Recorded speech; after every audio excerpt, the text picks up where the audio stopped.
여러분 안녕하십니까? 네, 오신 여러분들 진심으로 환영합니다. 오늘 드릴 이 말씀의 제목은 오토파지와 그래도 살아야 합니다라는 제목으로 여러분과 함께 말씀을 나누겠습니다.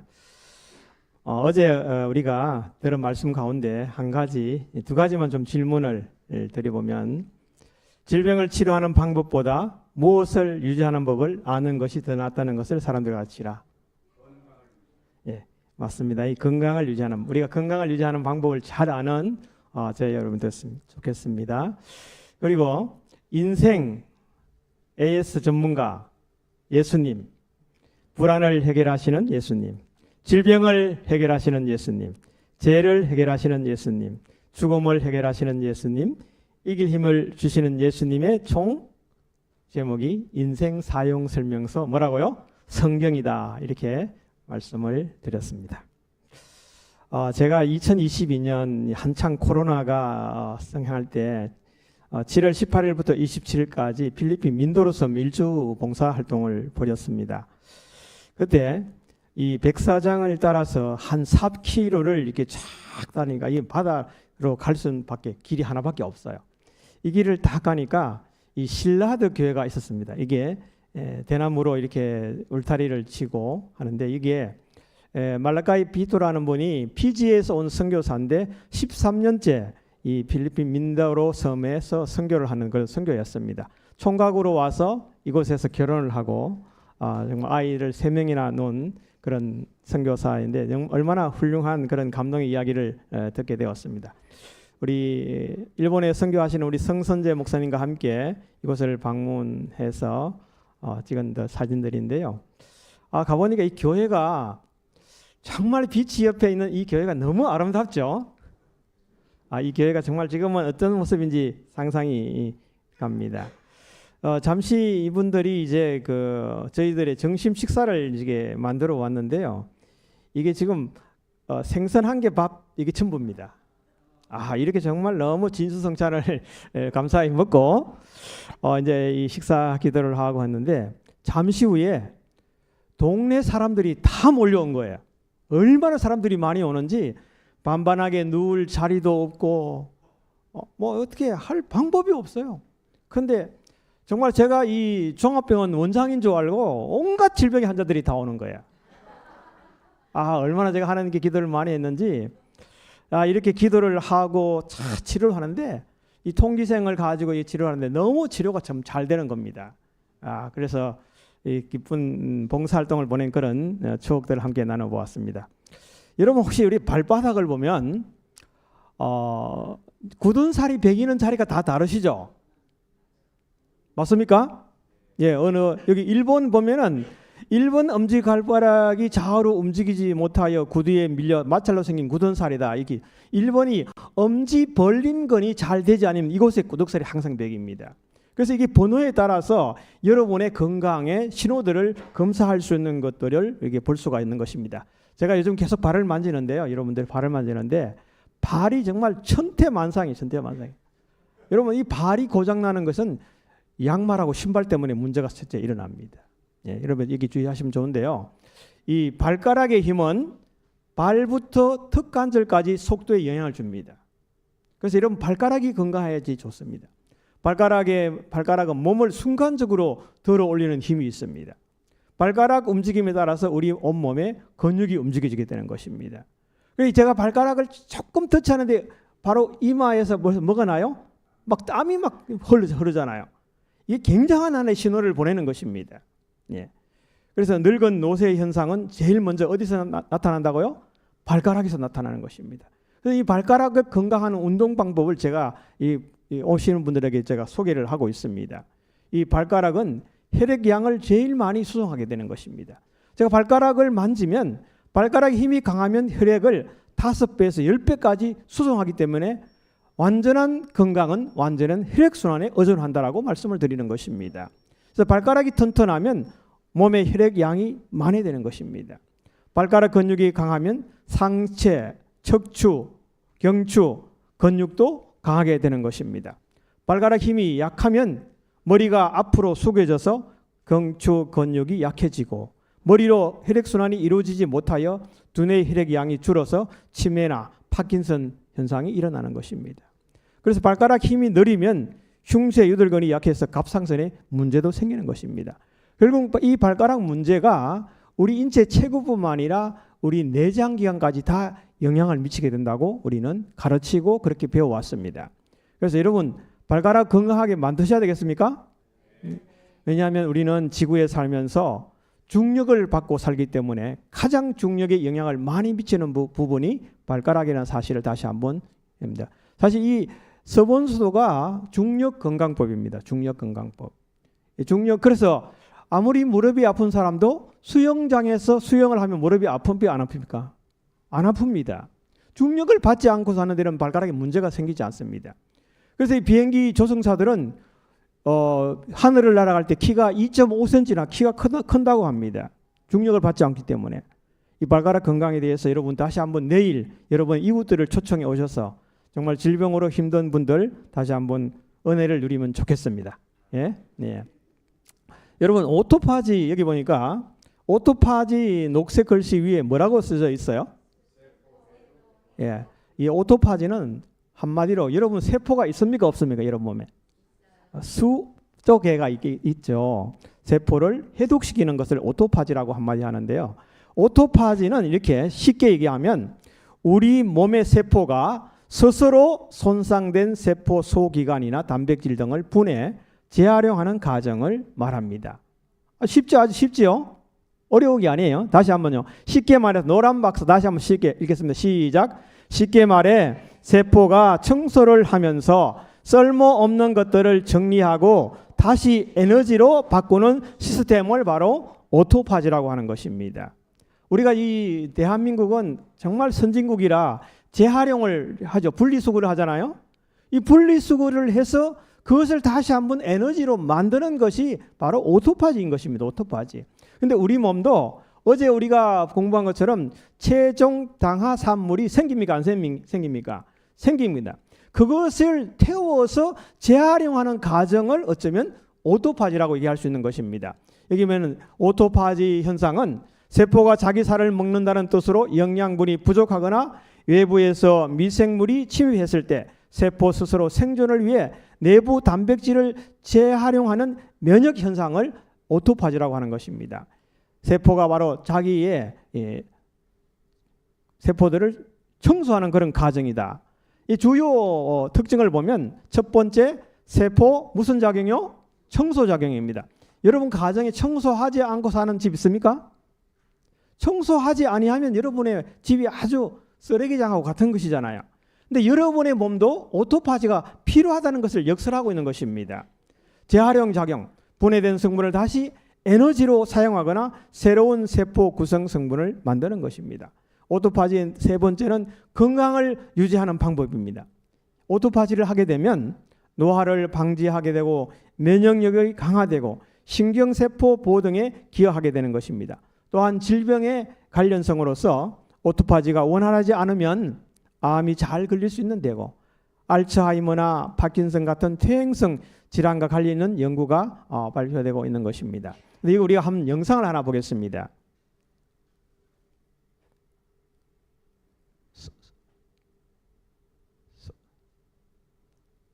소리가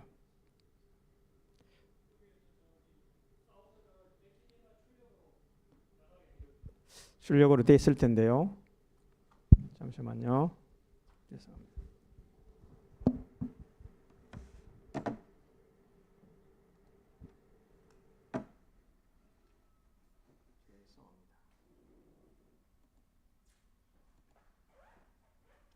돼 있는데요.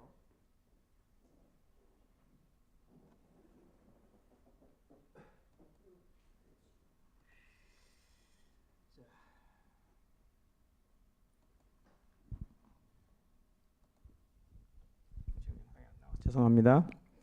이 2016년에 노벨 생리학 수상자로서는 오토파지 작용 원리를 연구한 일본의 학자가 이 40년 연구로 생리학상을 받은 그런 이야기를 하고 있습니다. 여기 지금 단독 수상인데요. 이분이 40년간 연구해서 받은 그런 하나의 것들을 얘기하고 있는 내용들인데요. 지금 영상이 안 나와 죄송하고요. 이분이 오토파지 단식으로 활성시키는 치유력에 대해서 논문을 발표했습니다. 몇 년간 연구했다고요? 40년간 연구했는데요. 우리가 세포 전의 얼굴이 이런 모습이고 세포 후에 이렇게 깨끗한 모습이 되는 것입니다. 여러분도 여러분의 몸을 좀 오토파지 하고 싶습니까? 예. 그런데 이 오토파지를 하는 요인은 칼로리를 제한하게 되면 우리 몸이 자동으로 오토파지가 일어나는 경우가 있습니다. 단식이나 간헐적 단식을 하게 되면 오토파지가 자동으로 일어나는 것입니다. 또 운동을 해도 오토파지가 일어나는 것입니다. 또 적절한 스트레스, 열, 산화 스트레스 등 오토파지는 세포 차원의 리사이클 공장이자 청소부 역할을 한다고 말씀드리고 싶습니다. 그런데 저는 이 오토파지를 설명하기 이전에 저희 재림교회가 주는 오토파지의 기별은 훨씬 이보다 200년 전에 우리에게 기별로 줬다는 사실들을 말씀드리고 싶은 것입니다. 여기에 이렇게 말하고 있습니다. 우리 다 같이 한번 읽어볼까요? 시작. 얼마만큼의 치료나 의사의 충고에 의함보다도 매주 하루나 이틀 동안 금식함으로 보다 더 많은 유익을 얻을 사람들이 있다. 일주일에 하루를 금식하는 것은 헤아릴 수 없는 유익이 될 것이다. 그러니까 우리가 한 끼 굶으면 죽습니까? 안 죽습니까? 한 끼를 굶으면 어쩌면 하루를 금식하는 것은 우리 몸을 청소하는 기간이고 우리 몸에 쌓여 있는 찌꺼기를 태워서 에너지화를 만드는 것이 바로 여러분이 오토파지가 일어나는 것입니다. 그런데 여기 보니까 얼마만큼의 치료나 의사의 충고함보다 아주 유명한 의사가 얘기한다 하더라도 매주 하루나 이틀 동안 금식함으로 어떠한 질병도 고칠 수 있는 그런 문제가 생기는 것입니다. 여러분 혹시 음식 먹고 체해서 고생해 보신 적 계신가요? 예? 사실은 체해가지고 할 때 배고픔의 즐거움이란 게 있습니다. 배고픔의 즐거움. 체하면 정말 여러분 식욕이 있습니까? 없습니까? 없잖아요. 그죠? 그러나 한 끼를 간단하게 굶으면 우리 몸이 잘 소화가 일어나는 사실을 알 수가 있는 것입니다. 여기에 이렇게 말하고 있습니다. 부절제한 식사는 흔히 질병의 원인이 된다. 많은 경우에 질병에 있어서 최선의 치료는 환자가 한 끼 혹은 몇 끼? 두 끼쯤 금식하여 가로한 소화기관으로 하여금 휴식할 기회를 가지게 하는 것이다. 이게 바로 오토파지가 여러분 된다는 이 기별을 저희 재림교회는 벌써 200년 전에 이 노벨의학상 받기 이전에 얘기를 한 것입니다. 사실 재림교회가 사실 노벨상을 받아야 되는 건데, 그죠? 네? 그래서 며칠간, 그런데 나는 도저히 못 굶겠어. 그런 분들에게는 며칠간 과일만 먹는 식사는 정신을 쓰는 일꾼들에게 종종 큰 도움을 준다라고 말하고 있는 것입니다. 다시 한번요. 이거 읽겠습니다. 시작. 많은 질병의 경우 가장 좋은 치료법은 환자가 한두 끼 굶음으로써 가로한 소화기관에 쉴 기회를 주는 것이다. 그렇게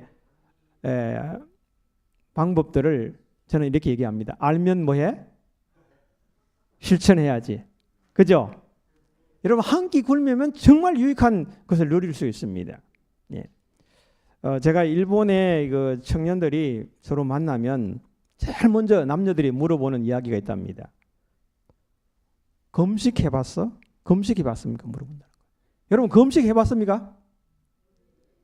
예, 우리는 끊임없이 먹는 것만 하지 마시고 음식을 절제 있게 금식해보는, 한 끼를 금식해보는 그 유익은 정말 여러분의 몸을 더 깨끗하게, 더 활력 있게 만든다고 한다는 사실을 다시 한번 가슴에 새기면 좋겠습니다. 그런데 여러분 이 땅에 살면서 병들고 싶은 사람 있습니까? 없습니까? 없죠. 그럼 병들지 않는 방법을 소개하겠습니다. 다 같이 위에 거 시작. 병들지 않으려면 이것만 지켜도 병이 안 들어요. 이거 제 얘기가 아니에요. 여기잖아요. 간식은 아무것도 먹지 않는다면 병들 필요가 없다. 이 말은 무슨 말이에요? 음식 먹을 때, 아침 먹을 때 충분히 먹고 점심 먹을 때 충분히 먹고 그 사이에 사과 한 조각이라도 먹지 말라 이 말입니다. 간식 먹지 말라 이 말입니다. 예? 자, 그렇게 하면 병들지 않는다고 얘기하는 것입니다. 그런데 또 병들지 않으려면 단순한 음식을 먹어라. 단순한 음식을 먹고 품위 있는 단순성을 요하는 건강에 좋은 의복을 입으며 건강에 유익하게 일하라. 그리하면 병들지 않을 것이다. 그러면 성경은 뭐라고 얘기하고 있는가? 기력을 보하려고 정한 때에 먹는 나라여 내게 복이 있도다라고 전도서 10장 17절에 말하고 있는 것입니다. 음식이라고 무조건 있으니까 먹자 하고 살게 하는 게 먹기 위해 사는 게 아닙니다. 우리 몸은. 그렇게 하면 우리 몸이 뭐 든다고요? 병든다는 것입니다. 이것만 알아도 의사를 찾아갈 필요가 없어요. 여러분이 아주 힘들게 일해서 모아놓은 돈 병원에 세금으로 바칠 필요가 없어요.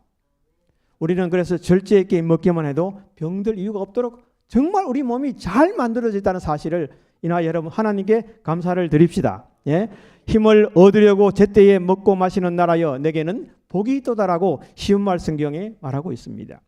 여러분 금식의 힘, 식욕의 힘 정말 큽니까? 어렵습니까? 네? 여러분 우리가 어쩌면은 금식하는 힘 대단합니다. 어떤 데는 가면은 사람의 몸을 건치기 위해서 일주일간 한 달간 금식식이잖아요. 그러면 지독한 암이 나서 버리는데 그렇지 않고 여러분이 그냥 간식만 안 해도 병이 안 드는 거예요. 그래서 이 식욕의 힘은 대단한 것입니다.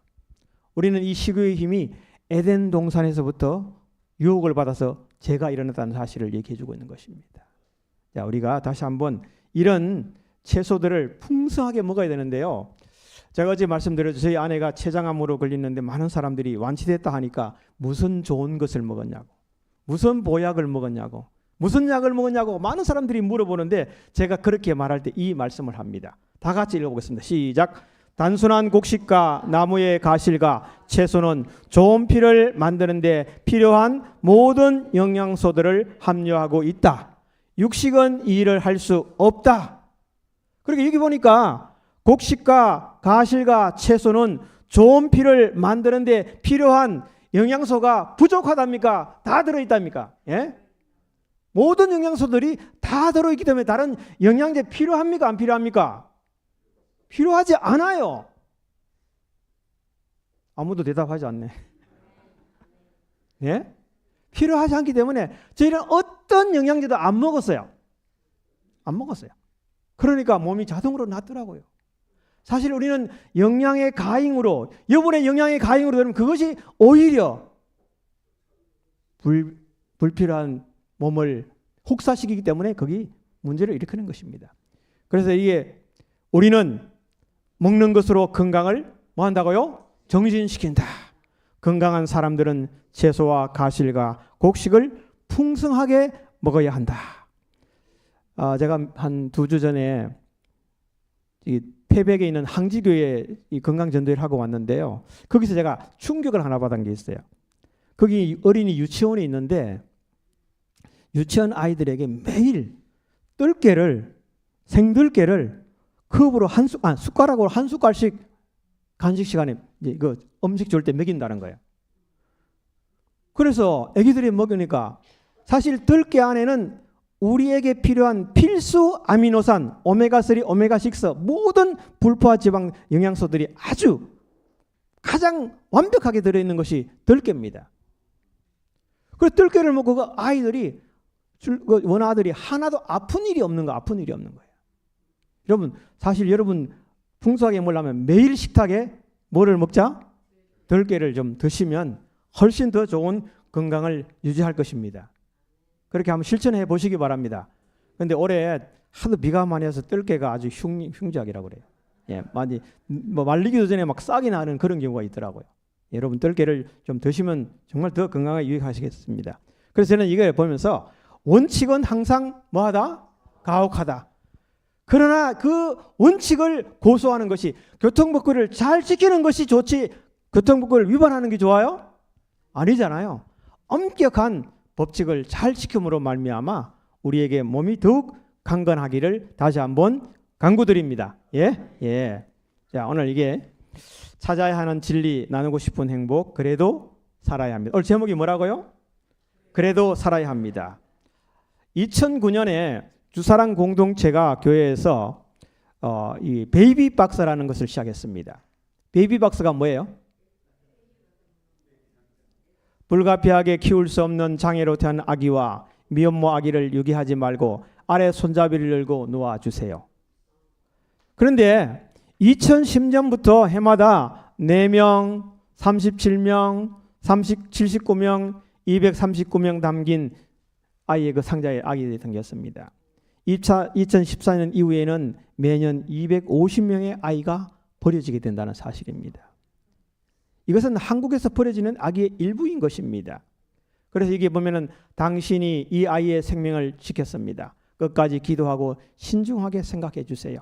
출생일을 꼭 적어주세요. 이렇게 아기를 안에 딱 놓고 간다는 것이죠.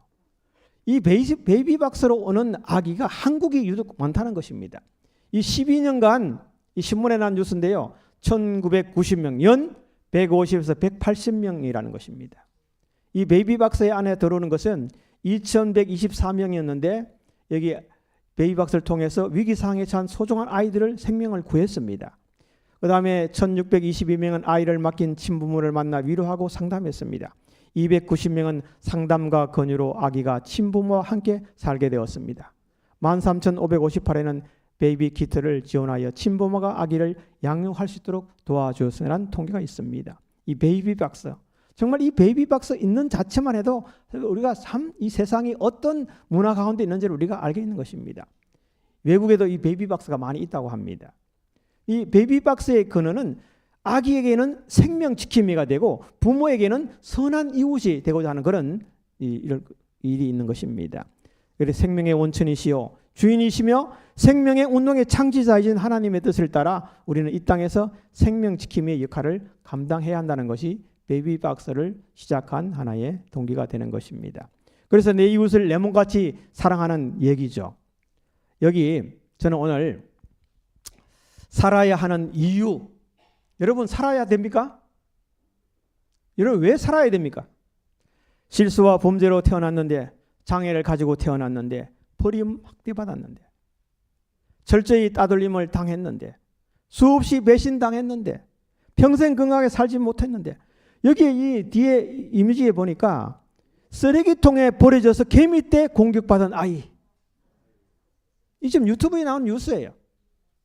여러분 살아야 하는 이유가 무엇일까요? 다 같이 시작. 내가 날 때에 내 배꼽줄을 자르지 아니하였고 너를 물로 씻어 정결하게 하지 아니하였고 너를 강보로 싸지도 아니하였나니 내가 나던 날 내 몸에 천하게 여겨져 내가 덜에 버려졌느니라. 그런데 여기 보면은 내가 내 곁으로 지나갈 때에 내가 피투성이가 되어 발짓하는 것을 보고 내게 이르기를 너는 피투성이라도 살아있으라. 다시 이르기를 피투성이라도 살아있으라라고 말하는 것입니다. 자, 우리가 뭐 있다고 그래요? 생명이다. 생명. 생명이 무슨 뜻입니까? 생명은 살라는 명령인 것입니다. 피투성이라도 살아야 하는 이유가 무엇일까? 살아봐야 끝까지 살아봐야 알 수 있다. 그러므로 어떤 경우에도 살아야 하는 것이 인생인 것입니다. 아멘. 이 사실을 안다면 이 나라에 자살하는 일이 없을 것입니다. 대한민국 하루에 자살 인원이 얼마나 많은지 아세요? 수십 명씩, 50명 이상이 하루에 자살하고 있다는 것입니다. 저는 오늘 여기에 스테파니 페스트의 이야기를 좀 드리려고 합니다. 스테파니 페스트, 이 한국어로 된 책이 없어 영어로 된 책이 있습니다. 한국 전쟁이 있은 후에 미 흑인 군인과 한국 여자 사이에 태어난 한 여자아이가 있었습니다.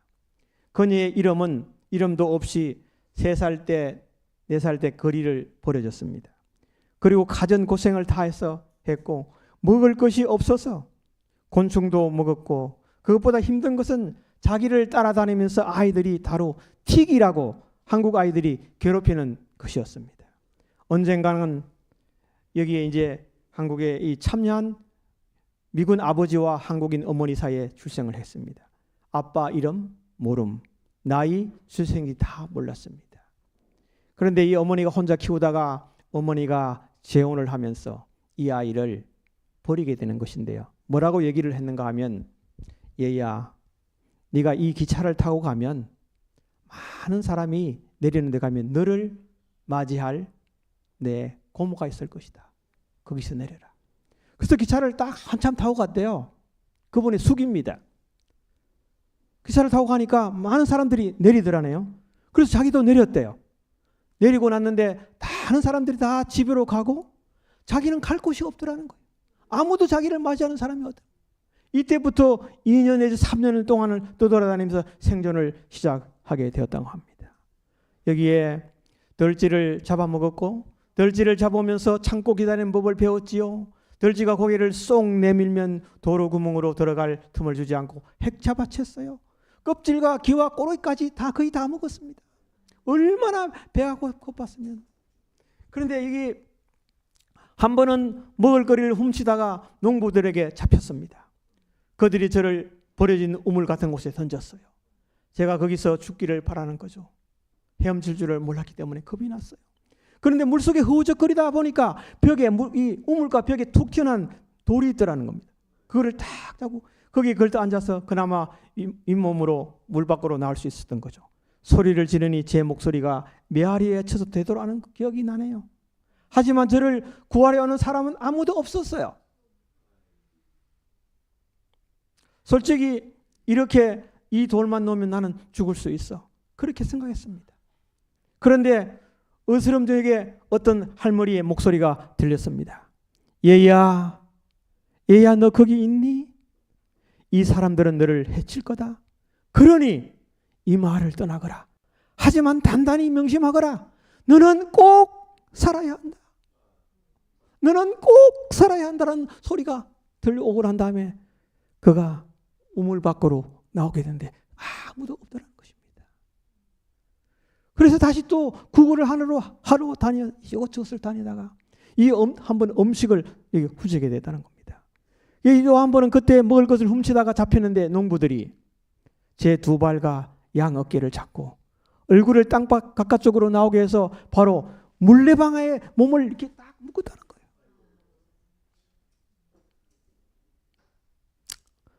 지금도 눈을 감으면 그때 봤던 구름 형상이 떠올라요.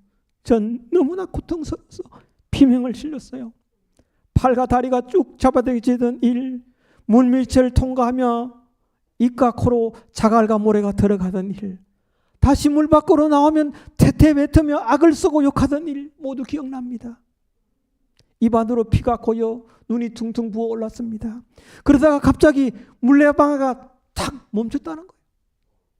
자기가 알지 못하는 어떤 분이 큰 나무 막대기를 박아서 그 물레방아에 딱 넣어서 물레방아가 딱 쓰러졌대요. 여기 그렇게 얘기하죠. 괜찮다. 내가 너를 물레방아에서 건져줄 테니 가만히 있어라. 그분은 바로 손수건을 꺼내서 최대한 깨끗이 닦아주고 오는 마실 물을 주었습니다. 이 사람도 똑같이 이 사람들이 너를 해치거니 여기서 떠나거라. 하지만 얘야, 너는 꼭 살아야 한다. 내 말 깊이 명심하고 뭐 하라고요?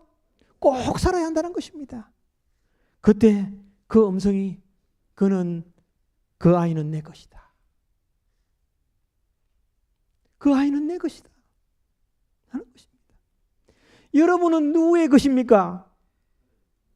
여러분 부모의 것이, 여러분 하나님의 것입니다. 여러분 한 분 한 분은 다 하나님의 것입니다. 그런데 7살에 자기가 혼자 이곳저곳을 음식을 훔치다가 또래 아이인 대전의 능마 소굴에서, 이 능마주의가 옛날에 있었잖아요. 우리 어릴 때 있었습니다. 이 능마주의 또래를 만나서 혼자 있는 외로움을 달래고 지내게 되었습니다. 어느 날 우리가 똑같이 지내려고 하려면 능마주의 그 그룹에 들어갔는데, 우리가 너랑 똑같이 지내려면 너는 규율에 따라야 한다면서 고참에게 성폭행을 당하게 되는 것입니다. 밤마다 그 성폭행을 당하는 고통을 겪으면서 그래도 또래랑 같이 있으니까 덜 외로웠습니다. 그런데 마침 그때에 콜레라에 걸려서 이 아이가 버림을 당하게 되고 능마저의 아이들은 다 떠나가고 없었습니다. 그때 월드비전 직원에게 발견이 되어서 월드비전의 9살에 월드비전 고안에 들어가게 되었습니다. 사실은 그때까지만 해도 자기가 9살인지 몰랐어요. 치과 의사의 검진을 받으면서 전미가 이러니까 네가 몇 살 것이다, 이렇게 추정해서 이 나이를 그때 알게 됐다고 하는 것입니다. 그런데 이 고아원에서 이제 아이들을 이제 돌보면서 있었는데 그때 마침 미국에서 한 선교사 부부를 만나게 되었어요. 입양 대기 중인 고아들을 안아주다가 스테파니를 발견하고 따뜻하게 안아준 선교사의 손을 뿌리치고 얼굴에 침을 탁탁 뱉으면서 빨리 나가세요. 또 자기를 잡아가서 힘들게 만들까 봐. 그런데 다음날 선교사 부부는 남자아이를 입양하러 오던 계획을 바꾸어서 이 스테파니를 입양하고 이름을 스테파니라고 지어주면서 이 아이를 입양해 가는 것입니다. 그때 이 스테파니는 나는 이제 이 집에 식모로 팔려가는구나, 이렇게 하고 갔습니다. 입양을 가서 보니까 냉장고도 있고 수세식 변기도 있고 침대를 그때 봤어요. 와, 여기서 일하면 재미있겠다는 생각이 들었어요. 그때 한국에서는 부자들만 먹을 수 있던 계란 달걀도 있었고 두부는 저를 깨끗이 씻기고 건강해지라고 약도 먹여주고 때마다 먹여주고 밤에는 잠자리도 내어주고 새 옷도 사주고 했습니다. 그런데 아무리 생각해도 자기는 일을 시키지 않는 겁니다. 왜 그런지 몇 달 동안 궁금했다고 합니다. 두려워서 말을 꺼내지는 못했어요. 마을에 나가면 모두 저를 대단한 존재인 양 대했습니다. 아무도 틱이라고 놀리지 않는 것입니다. 예? 제가 공주 취급을 받았다니까요. 그런데 어느 날 한 여자아이가 이렇게 얘기하는 겁니다. 저한테 미국 사람 냄새가 난다는 거예요. 제가 무슨 소리냐고 했더니 저한테 치즈 냄새가 난다는 거예요. 한국 아이들은 늘 외국인들이 치즈 냄새를 풍긴다고 했거든요. 그래서 제가 그랬죠. 아니야, 난 미국 사람이 아니야. 나는 정말 미국 사람들 정말 웃긴다. 아직도 나한테 일을 안 시켜주니 정말 잘해준다니까. 그 아이는 놀란 표정으로 저를 보며 말했어요. 스테파니, 내가 그 집 딸인 걸 모른단 말이야. 아이들로부터 그 집 딸로 입양 온 사실을 알게 되었습니다. 그때까지 저는 한 번도 그렇게 한 적이 없었어요. 그래서 그랬죠. 아니야, 난 그 집 딸이 아니야. 그랬더니 그 아이가 넌 그 집의 딸이야, 넌 그 집 딸이라고. 정말 이 스테파니가 충격을 받았습니다. 돌아서서 언덕집으로 돌아가면서 이렇게 생각했습니다. 나는 이 집 딸이다, 딸이다, 딸이다. 아, 그래, 나를 이렇게 대했구나. 그래서 아무도 나를 때리지 않았구나. 그래서 아무도 나를 틱이라고 부르지 않았고 나는 이 집 딸이다 라고 집 안으로 달려 들어가서 나는 의자에 앉아있던 엄마에게 한국말로 외쳤습니다. 나는 엄마 딸이에요. 엄마가 한국말을 못해서 일꾼 한 사람이 통역을 했습니다. 그 말을 듣고 엄마의 눈에서 눈물이 주르륵 흐르게 되었습니다. 엄마는 고개를 끄덕이며 내게 말씀하셨어요. 그래, 스테파니, 너는 내 딸이야. 정말 이 스테파니의 영어로 된 간증을 들어보면 엄청난 눈물이 막 흐를 수밖에 없습니다. 얼마나 정말 고생했는지. 그래서 이 아이는 You are mine. 당신은 내 거야, 내 아이야. 그리스도인 가정에 들어가서 예수를 만나서 예수님을 믿으면서 모든 아픔의 모든 것들을 다 없이하고 훌륭하게 결혼해서 지금은 선교사의 사업을 하는 것입니다. 선교의 사업을 하는 것입니다. 여러분, 여기 스테파니가 이렇게 그의 책에 이렇게 고백하고 있습니다. 솔직히 고백하건대 내 삶에 없었더라면 더 좋았을 뻔한 사건은 단 하나도 없습니다. 왜냐고요? 내 삶에 일어난 모든 일이 나를 누구에게로?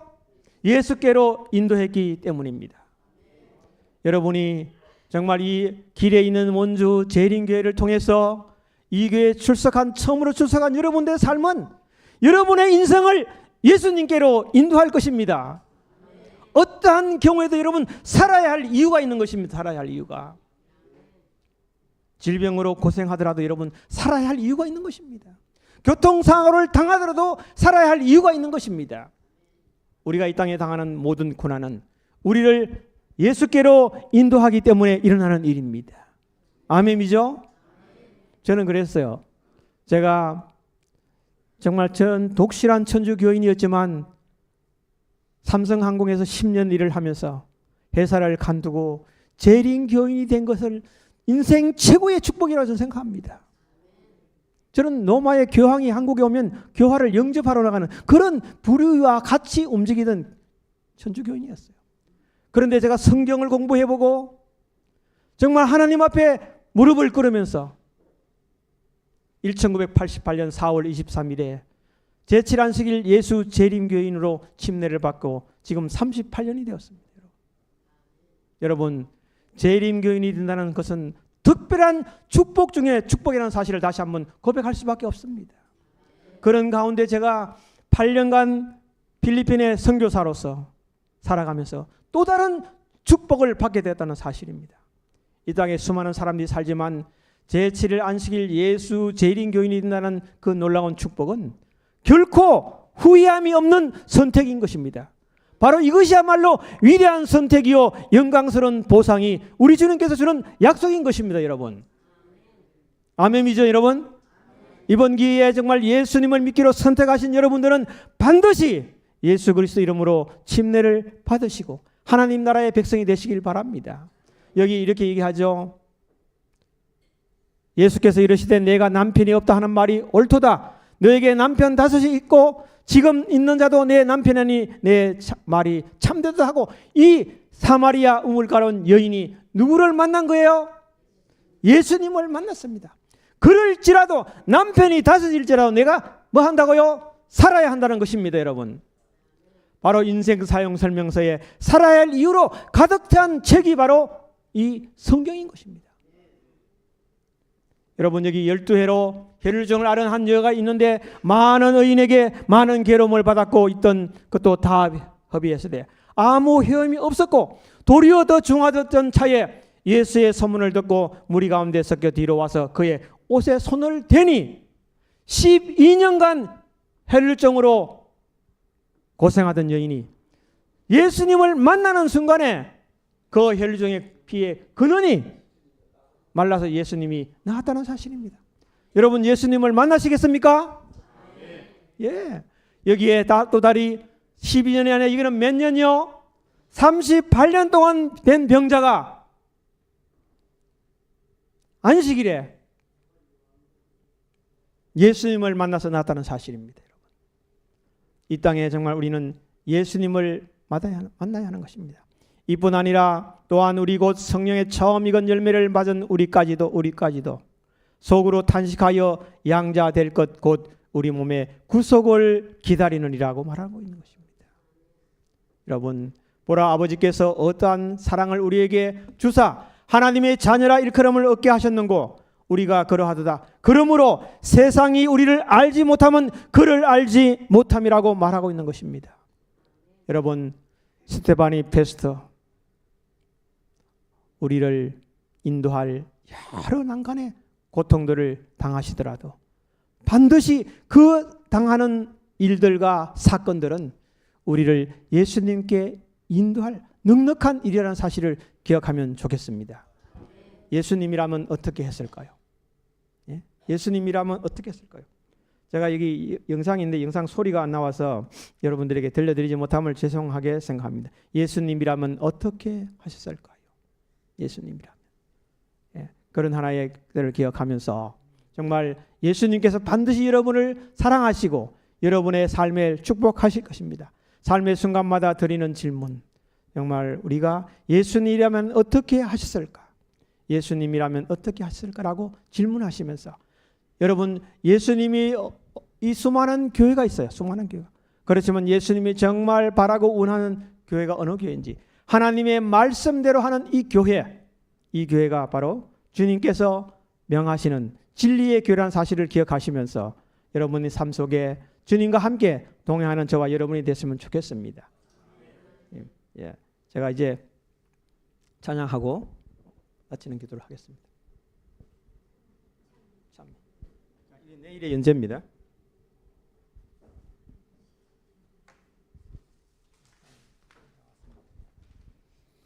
우리 500장 찬미하시겠습니다.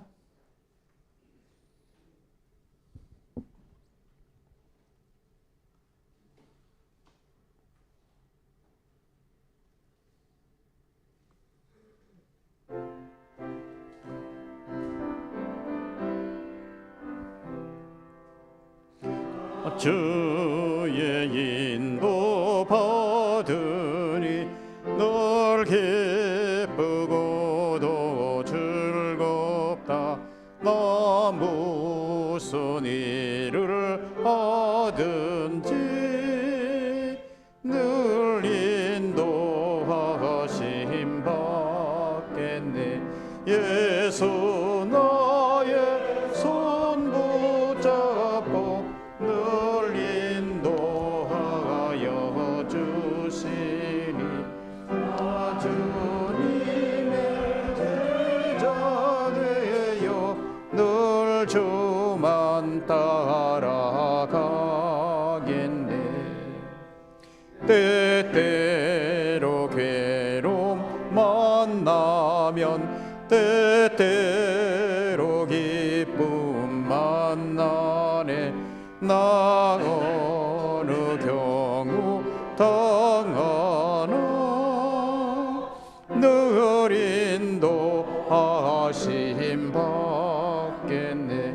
예수 나의 손 붙잡고 늘 인도하여 나 주님의 제자 되어 늘 주만 따라가겠네. 주 인도하는 곳으로 늘 원망 없이 가겠네. 이 세상 고락 중에도 늘 인도하심 받겠네. 예수 나의 손 붙잡고 늘 인도하여 주시니 주님의 제자 되어 늘 주만 따라가겠네. 이 세상 일을 마치고 최후의 승리에 얻은 후 저 하늘나라 갈 때도 늘 인도하심 받겠네. 예수 나의 손 붙잡고 늘 인도하여 주시니 나 주님의 제자 되어 늘 주만 따라가겠네.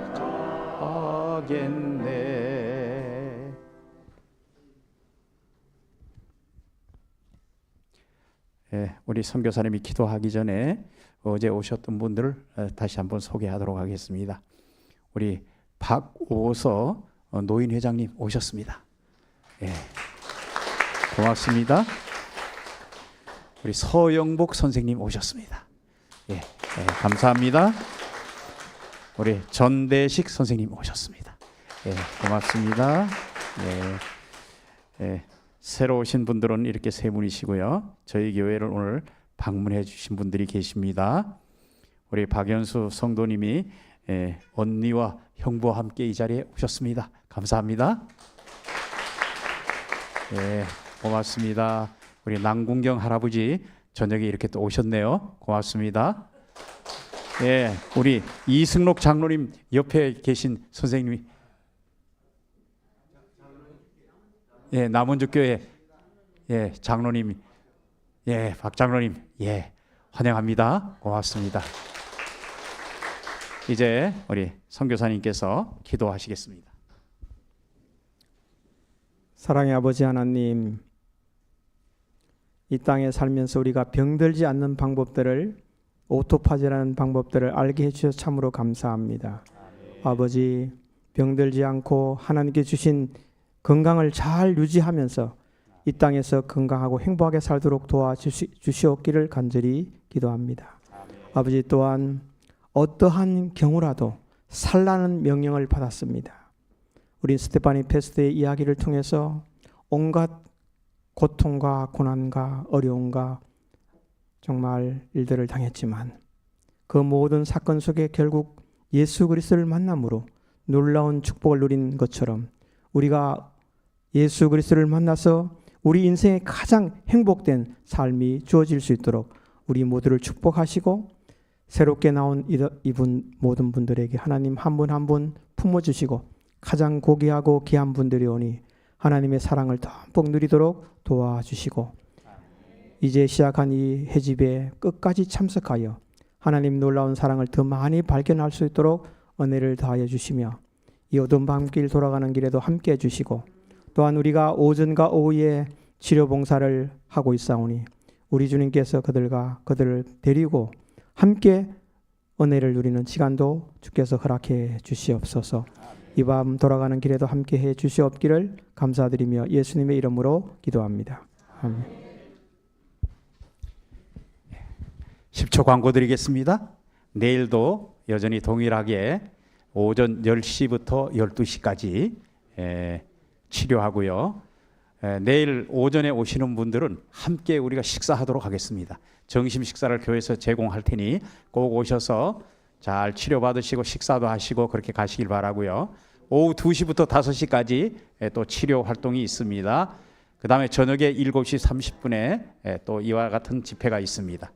내일 또 연속해서 참석해 주시기를 간절히 소망합니다. 고맙습니다.